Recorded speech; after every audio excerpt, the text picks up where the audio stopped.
Olá, você está na GV News, seu canal de jornalismo exclusivo da Grande Vitória. Logo mais, a mídia e as relações raciais serão tema de um evento na Universidade Federal do Espírito Santo, a UFES. Um dos palestrantes será o professor Sérgio Pereira dos Santos. Ele é membro do Núcleo de Estudos Afro-Brasileiros da Universidade Federal do Espírito Santo. Professor, obrigado por sua presença aqui no estúdio da GV News. Eu que agradeço, como membro do NEAB, do Núcleo de Estudos Afro-Brasileiros, eu que agradeço a oportunidade de tentar socializar com a comunidade capixaba a produção que a gente está tendo lá e principalmente agora a gente vai discutir a mídia relacionada com as relações raciais no Brasil. Professor, o que esse evento vai discutir efetivamente? Quais são os temas em debate? A gente, a partir de outros membros também, o professor, o membro Adriano Monteiro, que tá organizando junto com outros membros do NEAB, o curso tem o objetivo de tentar relacionar e discutir a relação que se estabelece no Brasil entre o modelo de relações raciais que se produziu, que se vem se metamorfoseando, se ressignificando de outras formas, com os processos midiáticos. A gente tem aí vários instrumentos de produção de mídia, desde o livro didático, passando pela literatura, passando pela internet, as redes sociais, passando pelos jornais, pelas telenovelas, pelo cinema. A gente vai tentar verificar, considerando ao mesmo tempo como que o racismo ainda fica e botar também como que as mudanças que ocorreu ao longo a partir de lutas antirracistas, como que hoje o negro, que modificou um pouco a relação do negro na mídia, mas verificar como que o negro está a partir dessas modificações na sociedade. Uhum. Quer dizer, vocês vão tentar estabelecer o que aconteceu com os negros ao longo dessas mudanças daí dos últimos tempos. Quer dizer, na novela, o negro sempre foi o empregado, a empregada doméstica, o motorista e tudo mais. Mas agora a gente tem alguns negros que já são protagonistas, o Lázaro Ramos e tudo mais. Essas relações, essas mudanças serão discutidas por vocês? Isso, para a gente entender essas características que você apontou muito bem, que ainda marcam nossas relações raciais na mídia, para a gente entender o papel ainda, mesmo com alguns papéis de protagonismo que a gente tem, você citou Lázaro Ramos, mas por outro lado, a gente tem também uma invisibilidade, o negro é invisível, ou às vezes ele está na mídia, mas por outro lado ele está de forma subalterna, de forma estereotipada, estigmatizada, vinculado, por exemplo, a malandro, a cachaceiro, a pinguço, a inculto, a analfabeto. Mas por outro lado, a gente vê também, a gente tem no século XIX, a gente tem do século XIX até na década de 60 do século XX, a gente tem, em razão de uma presença subalterna ou de uma ausência do negro na mídia, a gente tem uma luta. Por exemplo, nós tivemos a imprensa negra brasileira. A imprensa negra brasileira foi formada mais ou menos por mais de 50 jornais, que lá nesses jornais, além de ter o objetivo de alfabetizar a população afro-brasileira também, tinha o objetivo também de visibilizar o negro nos espaços da mídia. Então, em razão de que a sociedade, em razão de relações raciais pautadas em assimetrias, desigualdades, em estereótipos, os negros eles já se movimentavam para visibilizar através desses jornais, não só a desigualdade racial que tinha no Brasil, mas para mostrar também o papel do negro em outros espaços, a não ser, para além daqueles espaços que a sociedade coloca para o negro. Quer dizer, que espaços são esses? Por exemplo, a gente tem relatos, e não são relatos, como diria alguns, pontuais, a gente sabe que no Brasil as relações raciais elas estão montadas da seguinte forma, há uma crença de que os negros, os afro-brasileiros sofrem discriminação apenas por serem pobres. No Brasil, os afro-brasileiros e as afro-brasileiras elas sofrem discriminações em todos os espaços sociais. A gente sabe aí que, em razão, por exemplo, a mídia, um dos papéis da mídia, claro que a mídia a gente não vai entender ela como uma coisa monolítica, como uma coisa só, mas existem algumas coisas, por exemplo, a mídia tenta de alguma maneira, não só a mídia dominante, até a mídia alternativa também, mas a mídia alternativa tem um objetivo de fazer o oposto. A mídia dominante às vezes ela tem o objetivo de vincular, por exemplo, o elemento suspeito. Através das reportagens que se fazem, às vezes tenta estigmatizar de que o negro ele está associado a bandido. E muitos negros, vou dar o exemplo clássico do Flávio Santana, na década de 90, um dentista estava com um carro importado, ele tinha curso superior, estava na classe média alta, e ele foi morto pelos policiais da Polícia de São Paulo, confundido por bandido. Então, os estereótipos que se tem, a mídia ainda, a gente encontra na mídia essas relações que se tem, por exemplo, o negro associado apenas ao samba, não que o samba não faz parte da cultura afro-brasileira, né, mas o ruim é que a gente associa-se o negro, por exemplo, né, apenas ao futebol, por exemplo, né, é que interessante, ao mesmo tempo que coloca o futebol como área do negro, mas lá ele sofre racismo também. Né? Então, o racismo que acontece no futebol é mais um espaço onde acontece, porque as relações raciais brasileiras atingem todos os espaços sociais. Então, as associações que se faz ao negro ao elemento suspeito, boa aparência. O que é boa aparência? Será que a mídia ainda ela vincula ainda, desassocia negro a não aparência? Né? O que é boa aparência? Os critérios de beleza que se tem, né? Nos livros didáticos, como que o negro, mesmo com os avanços que houve a partir de muitas lutas de professores, de militantes, mas como é que o livro didático ainda, como é que trata o negro ainda, né? A ideia de beleza, o elemento suspeito. Por exemplo, há ainda relatos que a mídia ainda divulga, de forma até potente às vezes, por exemplo assim, quem vai subir ou não no elevador de serviço. Ou seja, ainda a mídia, a gente não pode analisar a mídia de forma isolada. A mídia está dentro de um espaço social cujas relações raciais são pautadas em desigualdades raciais. Quer dizer, o senhor acredita então que a mídia ajuda a reforçar a ideia de que o negro é inferior em relação ao branco? Em alguns espaços da mídia, sim, né? Como eu falei, a mídia não é uma coisa só. Né? Por exemplo, você pode encontrar dentro de uma imprensa, dentro de um organismo de televisão, por exemplo, você vê um programa que pode estereotipar o negro em algumas questões, mas por outro lado você pode ver na mesma outros jornalistas da mesma rede fazendo coisas mais potentes, mais positivas em relação ao negro. Então a gente não pode analisar a mídia de maneira assim, uma coisa só, mas por outro lado ainda ela ajuda a reforçar. Por exemplo, quando você vê num programa de televisão, a população brasileira chega a 50% de afro-brasileiros. Quando você vê ao longo da história, você tem um estudo aí do Gelzito Araújo, né, que estuda o negro nas telenovelas. Quando ele vai analisar mais de 100 anos de telenovela no Brasil, você vai ver ainda a ausência de negros e a presença minoritária de negros na televisão. Né? Por exemplo, Lázaro Ramos, que a gente foi muito importante, ele não foi o primeiro, mas foi um dos primeiros, mas, por exemplo, há uma crítica de que, ao mesmo tempo que considerou que foi importante, por outro lado, ele continuou sendo, ele foi um arquiteto de classe média, o pai dele era cachaceiro, e analfabeto não era, mas ele era um arquiteto mulherengo, ou seja, parece que a ideia é que mesmo quando o negro sobe em alguns espaços sociais, parece que ele carrega uns ranços colocados para o próprio negro. Né? Então, para a gente entender isso, porque ainda existe isso na mídia também, é a ideia de raça. Né? A raça, a gente sabe que, do ponto de vista científico, não existe. Né? Mas, do ponto de vista biológico, uma desigualdade biológica. Né? Mas, se o racismo ainda faz parte do nosso meio social, das nossas relações humanas, é porque os critérios de raça ainda são utilizados. Né? Se a mídia ainda desassocia o negro à beleza, a inteligência, a racionalidade, ou associa-se um negro a funções de baixo escalão, ao elemento suspeito, ou apenas a pobre e analfabeto, é porque ainda associa-se a ideia de raça. Né? Mas há muita discussão, até entre os próprios movimentos negros, com a questão da cota. Né? É uma discussão, o senhor falou a questão de raça, todos os que são contra a questão das cotas falam assim, não tem mais raça, então não tem que ter cota.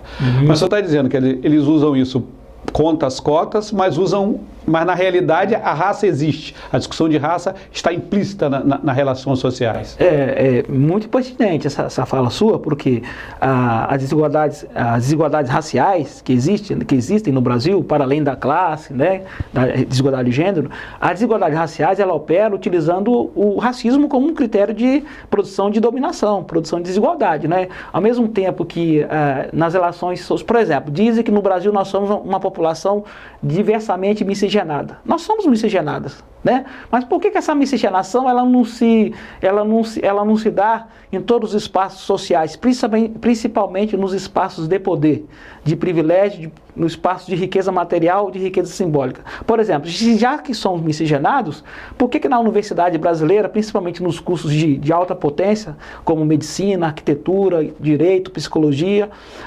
odontologia, a gente não vê uma população negra que existe na sociedade nesses cursos? Então a ação afirmativa, ela não tem o objetivo de produzir as consequências que o racismo produz.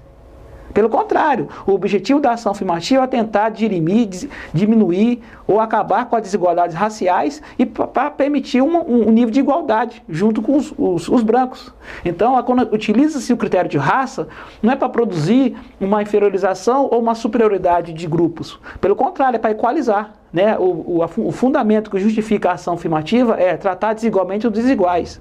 Né? A gente sabe que, reiterando o que foi falado, o racismo opera.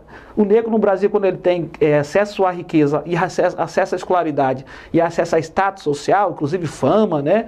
Isso, em razão do racismo, isso não quer dizer nada. Ele continua sofrendo estereótipos, violência, ou quando não é morto pela polícia porque achou que não pode comprar um carro. Então, a raça, quando é utilizada nas políticas, não é para produzir o que o racismo produz. Pelo contrário, é para produzir igualdade, justiça social. Então, essa é uma discussão que vai continuar durante muito tempo. O senhor entende que essa discussão não vai acabar apenas com essa explicação que o senhor deu? Porque, né, assim, o objetivo das cotas, das ações afirmativas para os afro-brasileiros, porque é interessante que no Brasil já tem um acúmulo relativo de ação afirmativa, não só para negros. Nós temos ações afirmativas para os deficientes, leis federais da década de 90, né? Nós temos leis federais, ação afirmativa, cota para as mulheres na política, políticas de Secretaria de Política para as Mulheres. Por exemplo, a Lei Maria da Penha é uma política que respalda a luta feminina em razão do machismo. Então nós temos, por exemplo, no Brasil, o arcabouço jurídico respalda leis no que se refere à juventude, aos idosos. Né? A questão que existe no Brasil é que o mesmo princípio jurídico político que justifica a ação afirmativa para negros para esses grupos, outros grupos. A questão é, por que para os negros, para os afro-brasileiros, tem um rechaçamento, tem uma negatividade tão grande, já que os mesmos princípios dos outros grupos é o mesmo. Né? Então, por exemplo, alega-se assim, no Brasil nós temos que melhorar a escola pública para discutir a inclusão do negro. Aí a pergunta é, mas quem falou que uma coisa está desconectada da outra? Por exemplo, será então para mulheres, se a gente melhorar a escola pública e não discutir machismo, vai acabar com o machismo? Que é o processo pelo qual produz a desigualdade entre gêneros? Então, o que está por trás dessas vozes? Porque se o racismo é um mecanismo que opera, por que a gente está querendo esconder ele para fazer políticas públicas? Né? A questão é essa. Né? Uhum. Então, voltando à nossa discussão sobre o que a mídia e aqui a discussão sobre o racismo, que é o tema do encontro de vocês, do curso que vai começar. Agora está chegando a Copa do Mundo, há menos de um mês, e ficou decidido que em todos os jogos da Copa do Mundo serão ações contra o racismo. A mídia vai divulgar todas essas ações, porque a mídia mundial vai estar acompanhando a Copa do Mundo, que é um evento mundial de grande visibilidade. Quer dizer, qual a importância disso, dessa visibilidade da mídia, para essa discussão que vocês vão ter aí nesses dias agora e nesse curso que está começando? Isso funciona para mitigar esse problema da relação entre a raça e a mídia, ou é só um evento que estão aproveitando o racismo para divulgar?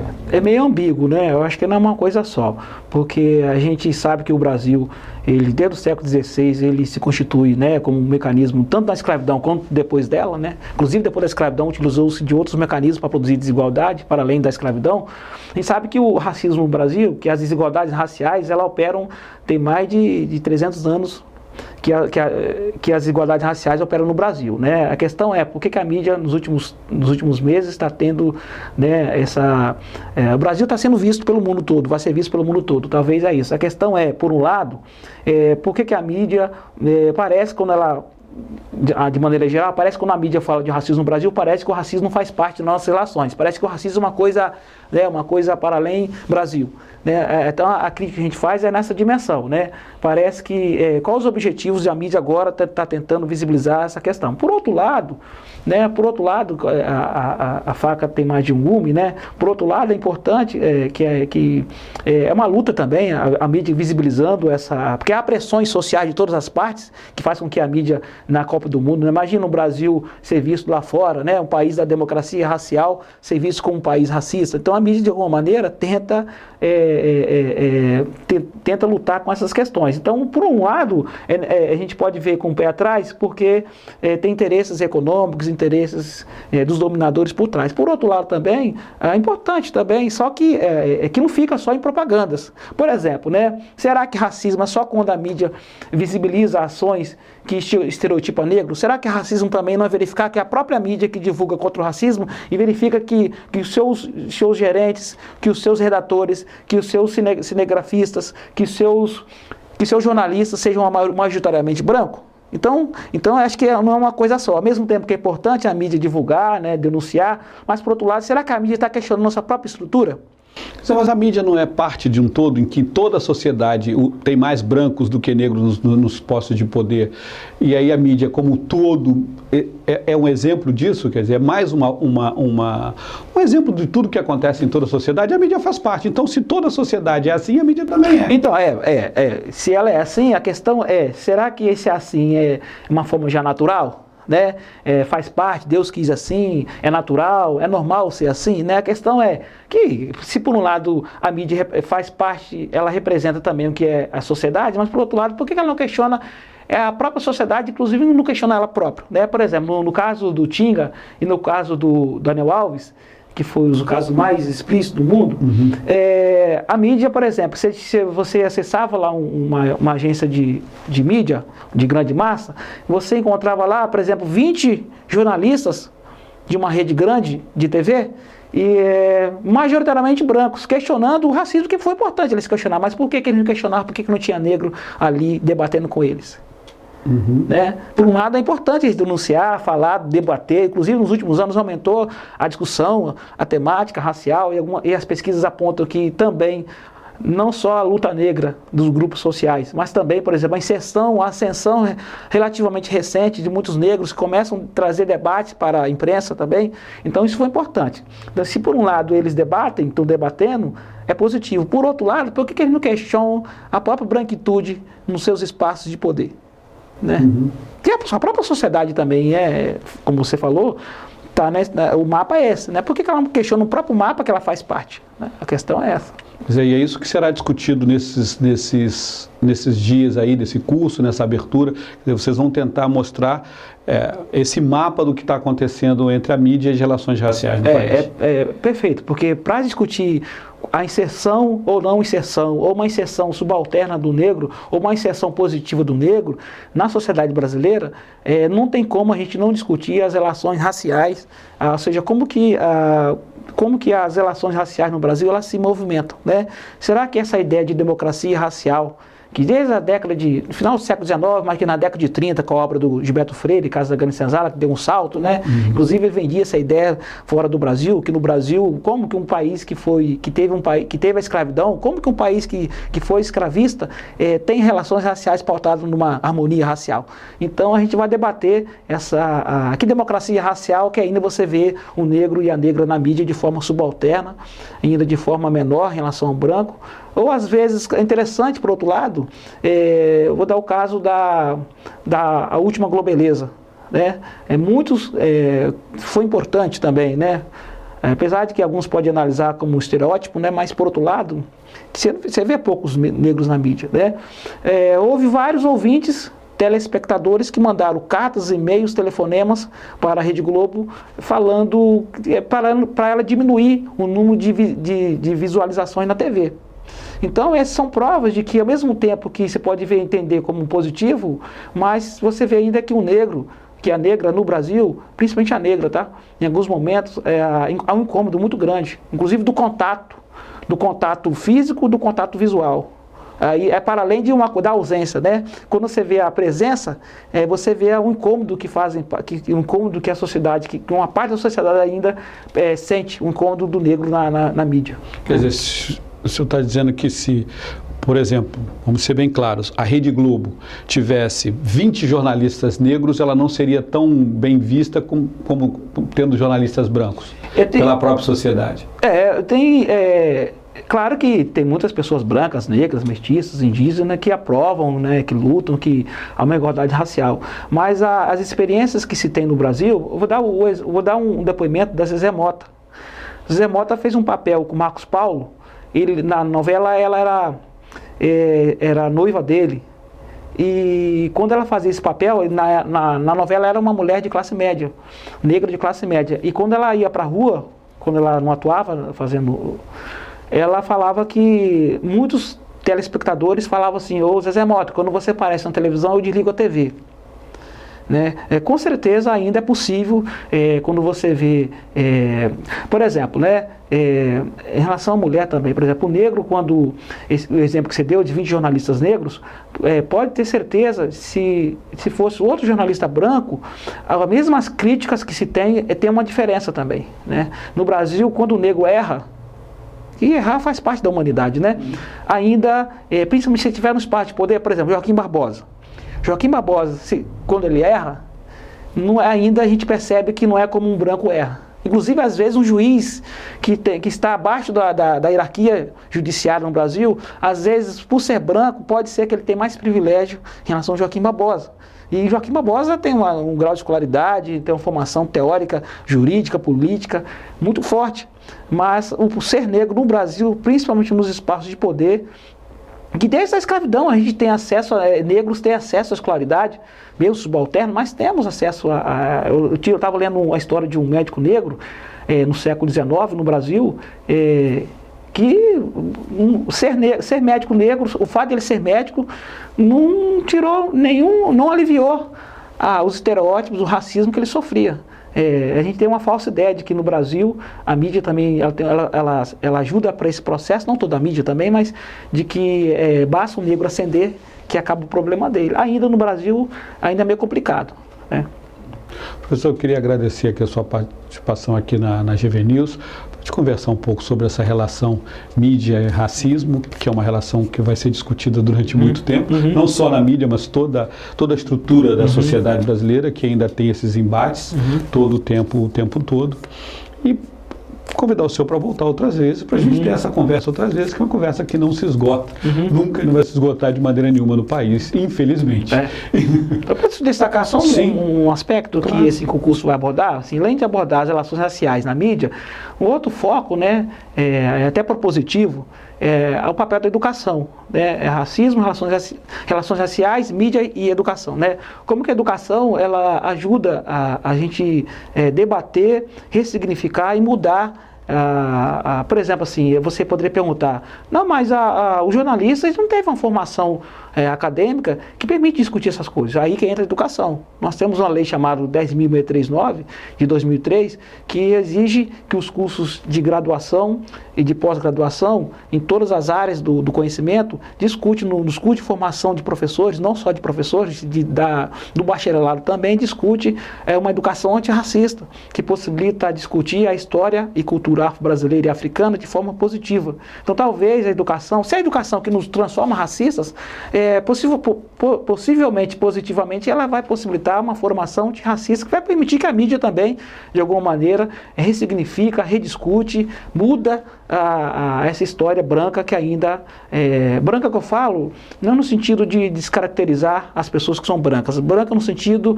é uma brancura que omite, que esconde os outros grupos da sociedade. Os indígenas, né? Os ciganos, os afro-brasileiros e outros grupos da sociedade que são invisibilizados ou que são inseridos de forma subalterna ainda na mídia brasileira. Então, ok, professor, obrigado por sua participação aqui. Mais uma vez eu agradeço e convido o senhor para voltar outras vezes para a gente continuar essa conversa. Muito obrigado, eu agradeço como membro do Núcleo de Estudos Afro-Brasileiros da UF e também como doutorando do programa de pós-graduação. Eu agradeço a oportunidade. Nós no NEAB estamos sempre disponíveis lá da mídia capixaba. Quer dizer, começa às 7 horas hoje, será às 7 da noite. a abertura desse evento. Isso, né? isso começará às 7 horas, com previsão de umas 3 horas, e durante a semana vai demorar, são uns 10 encontros, com leituras, com debates, com filmes, que a gente vai tentar produzir também material para a sociedade. O curso está aberto para além de alunos e servidores da UFS, o curso está aberto, é estendido a outras pessoas que têm interesse, né, a debater essa questão muito importante no Brasil. Ok, mais uma vez, obrigado. GV News, a TV da Grande Vitória. A gente volta daqui a pouco com outras notícias. GV News, porque informação é coisa séria.